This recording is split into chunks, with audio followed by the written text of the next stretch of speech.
약할 때 강함 대신에 나의 보배가 되신 주 나의 모든 것 주 안에 있는 보물이 옆에 누나에게 인사 나누셔서 사랑합니다, 축복합니다. 잘 오셨습니다. 아유, 반갑습니다. 사람 살다 보면 많은 사람을 만나게 됩니다. 또 하나님의 은혜 가운데 귀한 자식도 주시고 또한 부모님도 주시죠. 많은 사람들이 만나게 됩니다. 또 사회 활동을 하면서도 많은 분들을 만나게 됩니다. 근데 그 많은 분들 중에서 그 많은 사람들을 만나게 되는데 그 많은 사람들 중에서 또 마음에 드는 사람이 있어요. 그냥 아무것도 안 주는데 그냥 이쁜 사람이 있어요. 그냥 뭐 봉사도 안 하고 아무것도 안 하는데 그냥 와서 말씀만 듣는데도 이쁜 분이 계세요. 근데 와서 봉사하고 많은 일들을 하는데도 왠지 모르게 조금 마음에 있는 언짢은 분들도 계십니다. 하지만 잘 마음에 들 수는 없죠. 인생을 살아가면서 정말 다 마음에 든다고 얼마나 좋겠습니까? 자식도 마찬가지인 것 같아요. 여러 자식이 있지만 그 자식들 중에서 정말 내 마음에 합한 자식이 있어요. 아니 내 마음에 뜨는 그런 자식이 있어요. 너무 이쁜 자식이 그 반면에 그거가 내는 왜 태어나지? 왜 자식 맞나? 이렇게 막 생각할 정도로 좀 이렇게 차별을 두는 그런 경우도 있습니다. 마음에 들지 않았어요. 그냥 사는 거예요. 남편도 마음에 들지 않았어요. 아내도 100% 마음에 들지 않았어요. 하지만은 맞춰가면서 그리스도인들에게 있어서 참 듣기 가장 좋은 말, 참 황홀한 말이 어떤 말일까요? 너는 내가 내 마음에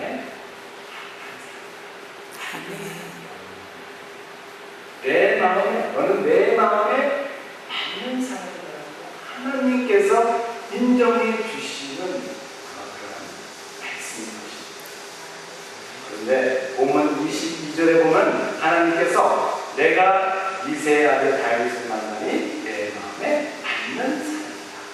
내 뜻을 다 이룬다. 이렇게 말씀하고 있습니다. 여기서 말하면 내가 만나는, 내가 발견하는 사람. 이게 원론의 말씀으로는 이게 휴론이라는 말, 헬라어로 내가 찾았다. 아주 귀한 사람을 봐야 이 단어는 사람이 귀한 보물을 발견한 것처럼 하나님이 다윗이라고 하는 보물 같은 존재를 발견했다는 그런 말씀입니다. 그 많은 사람들 중에서 이제까지 쭉 많은 사람들 중에서 하나님께서 그 다윗을 보시고 성경 어디에도 나오지 않아요. 내 마음에 쏙 드는 사람이라고 이렇게 말씀하고 있는 것을 성경은 우리들에게 기록하고 있습니다. 여러분, 인간 사무엘의 눈에는 이 다윗이 발견되지 않았습니다. 아주 초라해졌어요. 이 사무엘의 눈에는 이새의 장남이, 이 엘리야만이 눈에 들어왔습니다. 펀치가도 크고 얼굴도 잘생기고 아주 그냥 조처럼 생긴 사람이 엘리야인 것 같은 아주 멋지게 생긴 사람. 네. 보기에도 아주 마음이 하고 부담이 안 가는 사람. 왠지 모르게 어떤 사람 보면 마음에 부담이 가는 사람들이 계시죠. 이것도 엘리야는 사람이 보기에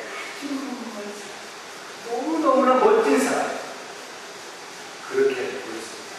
사무엘이 보기에는 사울의 뒤를 이어서 왕이 될 인물이라면 그래도 이스라엘을 대표하는 왕이라면 이 정도는 준수해야 되지 않나.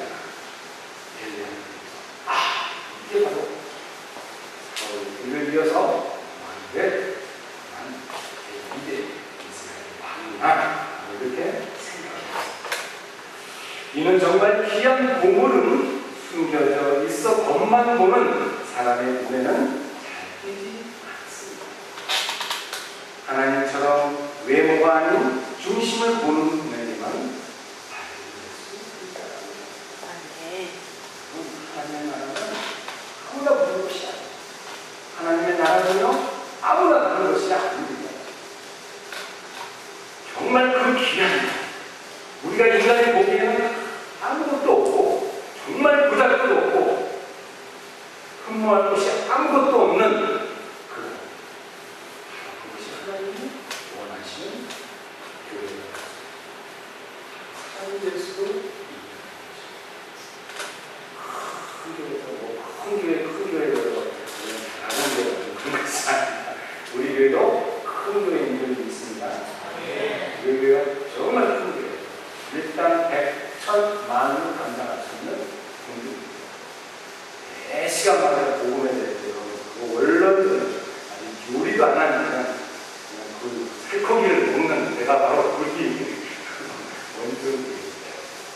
한 기본적으로 이것을 깨닫지 못하면요, 아무리 세상에 많은 포장을 하고 요리를 하고 열심히 해도 아무 소용이 없는, 그 말씀에 힘이 없는 거예요. 우리 교회는 하나님의 은혜 가운데 정말 큰 은혜가 있는 교회들이 있습니다. 이게 바로 큰 교회예요. 이게 큰 교회예요. 여러분 마음속에 늘 이 자부심을 가지시고, 저는 이번 전도여행을 통해서도 이것을 사람들 보면 정말 흠모할 것이 초라해 보이고 정말 그렇게 보여요. 그런데 목사님과 제가 가는 것을 성령님께서 함께 하시는 분이 있습니다. 함께 하십니다. 영혼이 막 변화되는 그 모습을 보게 되는 거예요. 세상 사람들을 보는다. 이렇게 볼 수 있어요.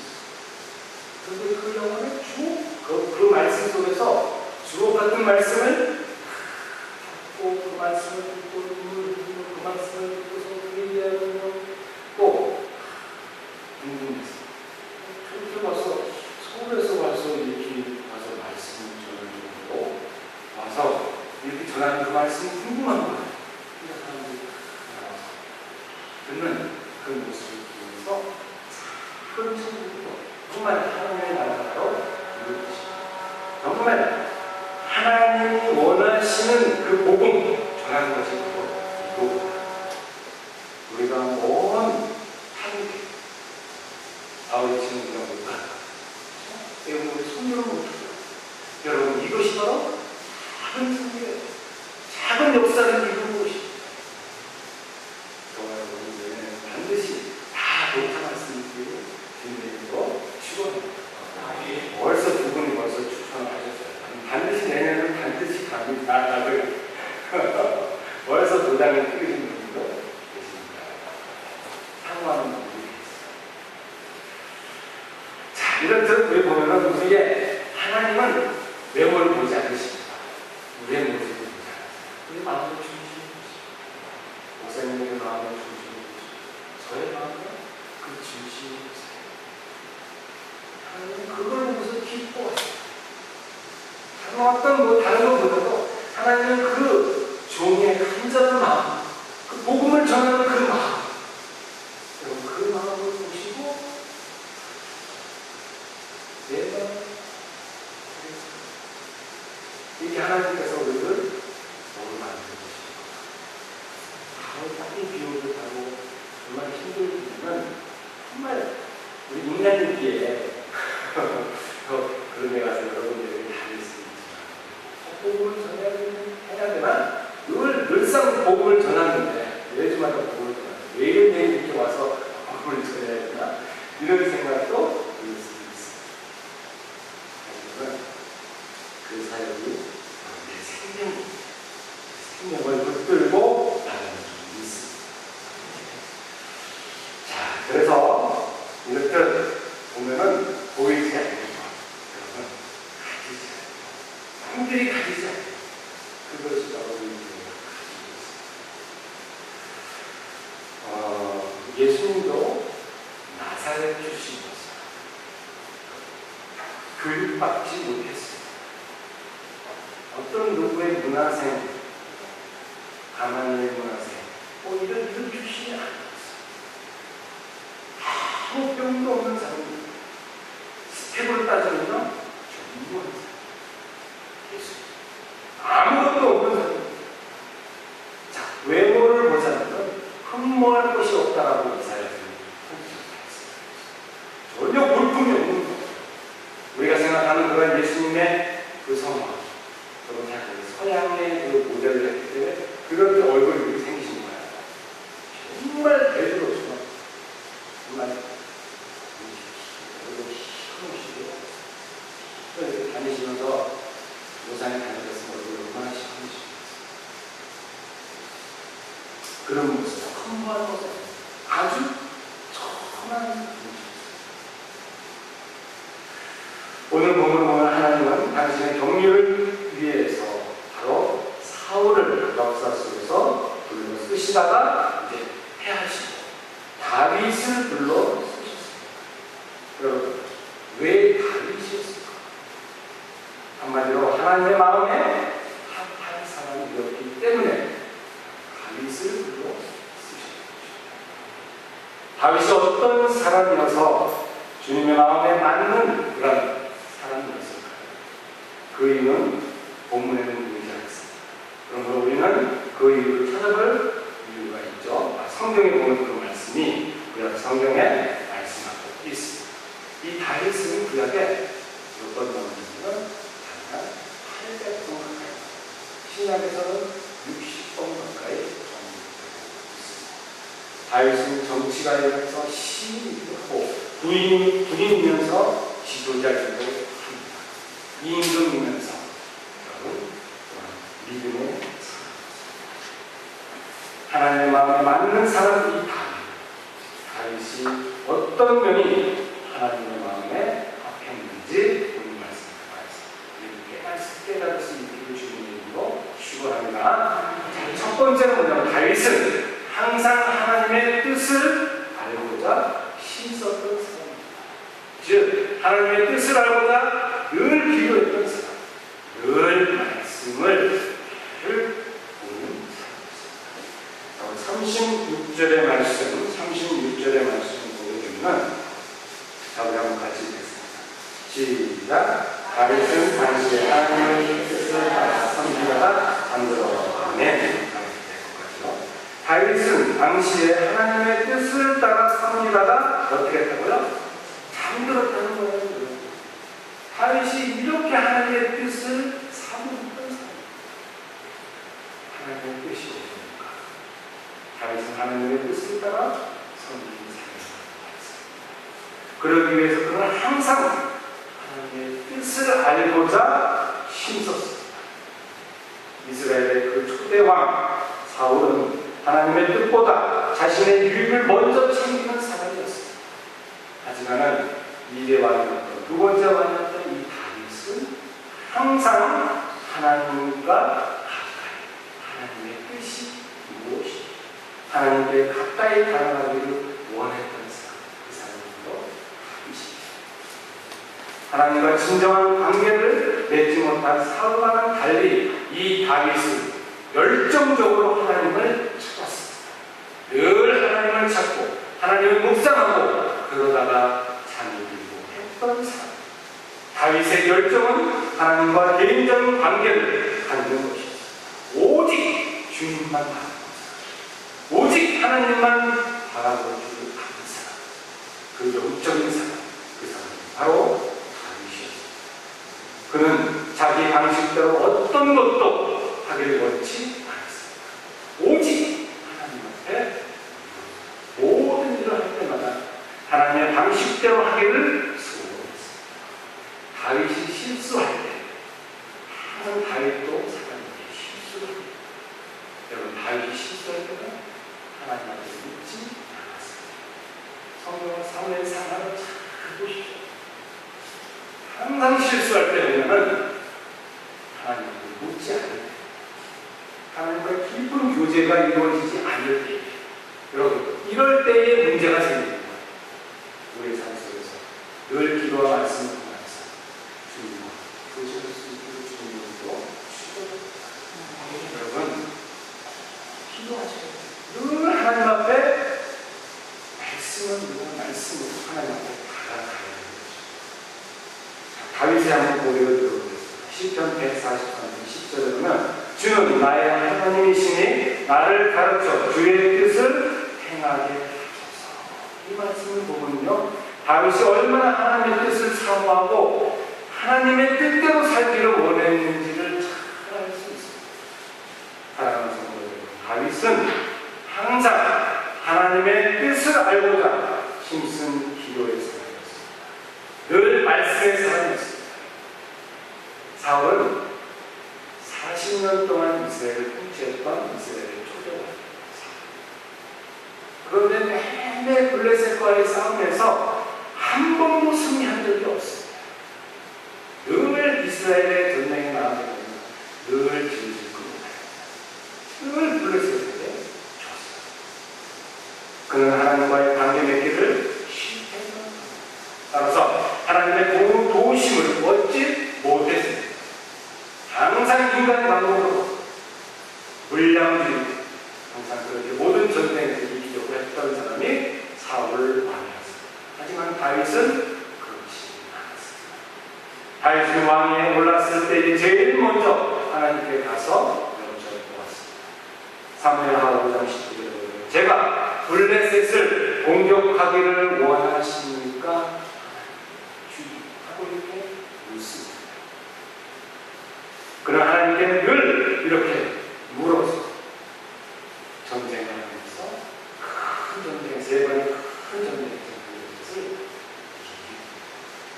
승승장 늘 하나님과 동행하니 같은 방법이 아니라 하나님의 하나님의 방법에 의해서 계속적으로 연습을 이게 다 있습니다. 그런데 우리의 모습은 여러분 하나님의 뜻을 깨닫기 위해서 얼마나 애쓰고 계십니까? 하나님의 뜻을 알기 위해서 여러분을 향하신 하나님의 계획이, 하나님의 뜻이 어디에 있는지 여러분 얼마나 애쓰고 계십니까? 학교를 선택하고 직장을 선택하고 또한 하나님의 인도를 여러분 얼마나 도와주시고 계십니까? 배우자를 결정할 때도 얼마나 도와주고 계십니까? 내 마음을 한자라야 내가 결혼할 수 있겠다. 우리 어머니들이 그렇게 생각할 수 있습니다. 그게 여러분, 그 사람의 스펙이나 그 사람의 배경이나 어떤 내 인생에 대해서 어떻게 보면 시원하게 수 있습니다. 그런 배우자들 하는 사람도 아주 있습니다. 저는 무엇보다도 정말 그의 믿음을 그 자매의 믿음을 하나도 정말 갖춰지지 않는 그 믿음 하나님께서 결혼하게 그 믿음을 통해서 그 믿음이 완성이 될 줄로 믿습니다. 그 믿음이 중요합니다. 정말 하나님의 뜻이 어디 있는지 우리가 알 필요가 있습니다. 많은 경우 하나님의 뜻을 알고자 애쓰기보다는 자신의 발전만을 위해서 힘쓰고 있지는 않습니다.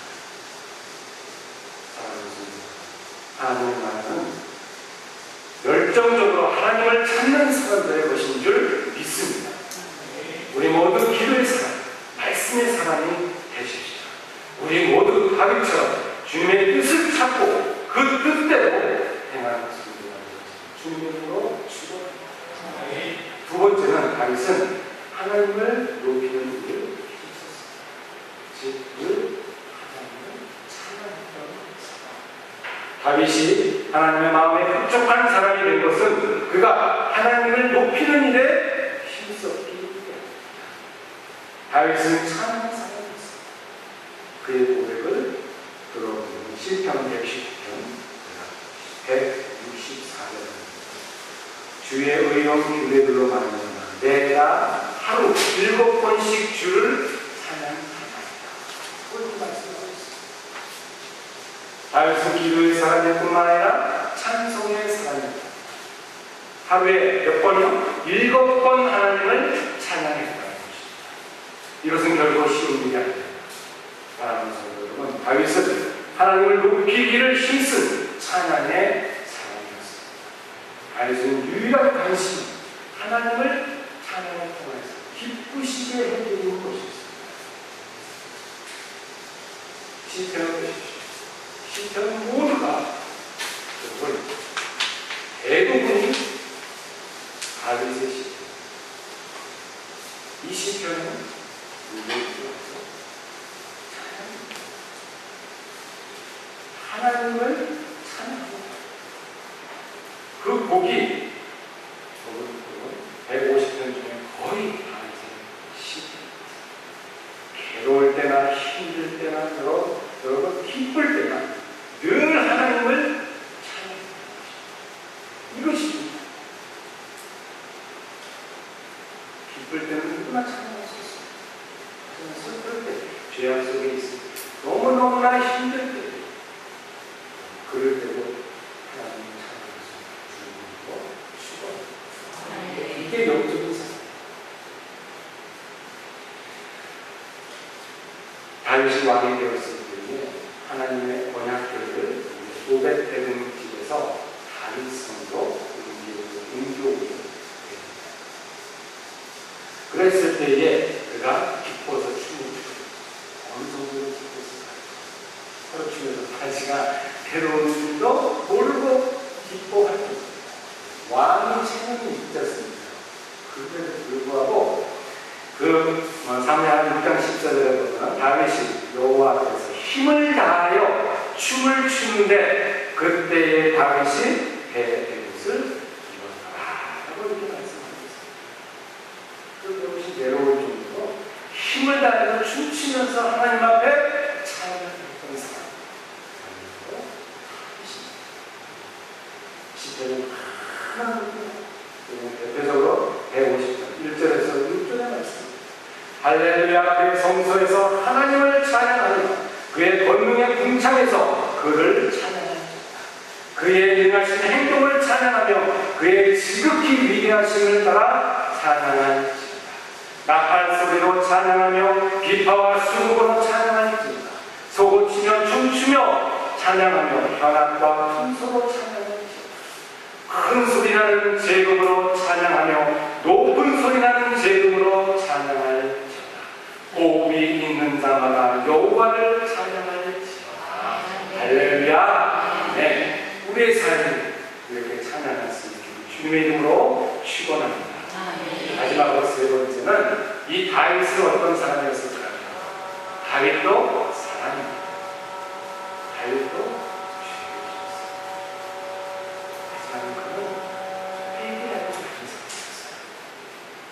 나단 선지자의 그 지적에 사무엘하 11장에 보면은 정말 말할 수 없는 죄를 지켰어요. 가는 것뿐만 아니라 충신 우리아를 여러분 살인죄를 죽이게 돼요. 자기를 따르는 정말 무서운 사람이 다윗입니다. 그런데 그러한 간음죄와 또한 충신을 죽인 살인죄, 이거 말할 수 없는 이 죄를 지은 이 다윗, 어떤 누구도 이 죄는 모를 거라고 생각했던 다윗, 그가 나단 선지자를 통해서 하나님의 음성을 듣게 그랬을 때 이 다윗의 행동을 보았습니다. 바로 그 자리에서 무릎 꿇고 하나님 앞에 자복하며 하나님 앞에 기도합니다. 하나님 앞에 통회하며 눈물 흘리며 진심으로 하나님 앞에 회개의 기도를 드리게 됩니다. 정말 주님과 나만의 죄가 있을 수 있습니다. 주님 앞에 회개할 수 있는 주님으로 축원합니다. 이 회개는요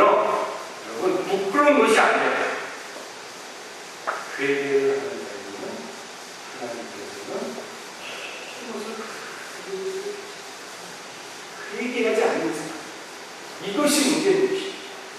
이 죄로 인해서 그 영혼은 하늘을 지옥으로 떨어지게 되는 것입니다.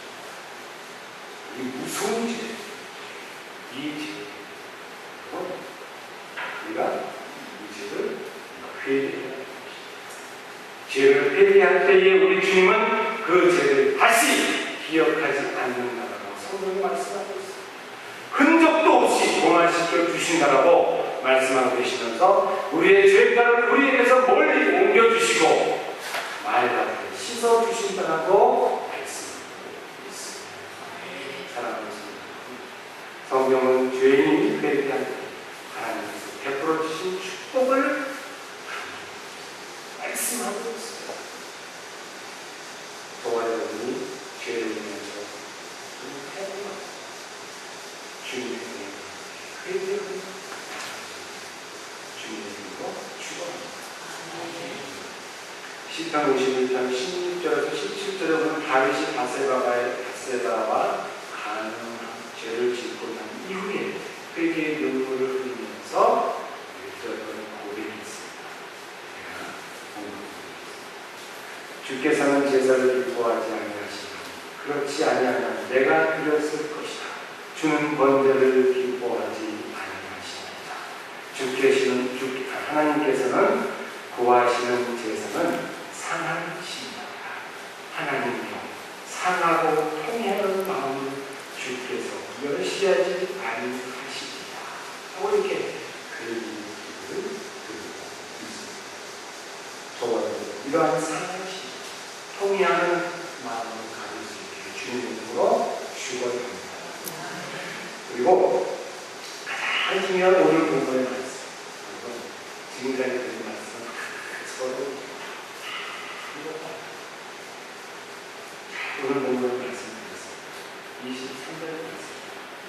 다른 건 기억 못해도 이것만 기억하시고 23절부터 큰 목소리로 함께 읽겠습니다. 시작. 하나님의 약속하신 대로 이 사람의 소선에서 이스라엘을 위하여 구주를 세우셨으니 곧 예수다. 아멘. 예수. 지금 바울 사도가 모든 이 1차 선거 여행을 통하여서 바로 14절에 보면 13장 14절에 보면 비시디아 안디옥이라는 곳에 와서 하나님의 말씀을 전파하고 있습니다. 자, 앞에 있었던 이 모든 성경에 대한 이야기, 다윗에 대한 이야기를 쭉 이야기하면서 그가 원론적으로 정말 하고 싶었던 이야기가 무엇이 있습니까? 예수님을 이야기하기 위해서 사도 바울이 이 성경의 모든 앞에 있는 나라에서 말씀하고 있는 것입니다. 예수님을 소개하기 위한 것입니다. 이 비시디아 안디옥에 있는 그 많은 죽어가는 그 영혼, 그 전도 여행을 통해서 여러분 그것에서 외치면서 하나님 앞에 모든 영혼들에게 예수의 얘기를 하고 있는 것입니다. 오늘 보면 22절과 23절에 그 말씀을 잘 말씀하고 있습니다. 여기서 약속하신 대로라는 것은 사무엘하 7장에 보면 다윗과의 맺은 그 언약, 이 언약을 잊지 않으시고 다윗을 이스라엘의 주권자로 삼고 그의 후손을 통하여서 이 나라를 영원히 경복케 하시는 그의 후손으로 여호와의 성전을 건축하게 하신다는 것입니다. 이 언약대로 다윗의 후손으로 오신 바로 이 예수 그리스도는 전 인류의 구속주가 되시는 것입니다. 택한 백성이 영원한 왕이 되셨던 것입니다. 실로 다윗은 하나님의 마음에 맞는 사람으로서 엄청난 영광과 축복을 받은 사람이 되었습니다. 여러분도 다윗처럼 하나님의 마음에 맞는 사람이 되어지기 주님으로 축원합니다. 기도의 사람, 말씀을 읽는 사람, 하나님의 뜻을 깨닫는, 힘쓰는 그뿐만 아니라 하나님을 찬양하며 하나님을 높여드립니다. 또한 회개의 사람으로서 모든 죄와 허물을 주님의 십자가 도를 의지하여 철저히 회개하고 돌이키는 그런 삶이 되어졌습니다. 어느 곳에 가든지 주님 복음 예수 그리스도 증거 좋아요. 주님의 이름으로 축원합니다. 기도하시겠습니다. 사랑과 은혜가 충만하신 하나님 아버지 참으로 감사드립니다. 우리들의 마음속에 주님 예수를 주시는 주님 감사드립니다. 이 주신 그 예수를 증거하며 살아갈 수 있는 저희들의 삶이 되어줄 수 있도록 주님 도와 주시옵소서. 이 모든 기도를 우리 예수 그리스도의 이름으로 기도드리옵나이다. 예수 어린 양